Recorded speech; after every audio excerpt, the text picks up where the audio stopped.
నా ప్రేమ లోకం నువ్వే అంటున్నా, నీతో ప్రయాణం ఇష్టమేనన్నా, ప్రేమ తెలిపిన రామ చిలుకను హత్తుకోమన్నా.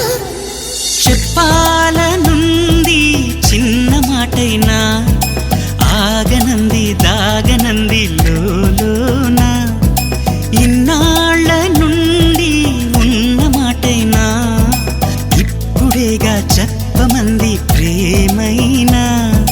పెదవి కదిలించుకో, మనసే వినిపించుకో, పరదా తొలగించు కొంతైనా.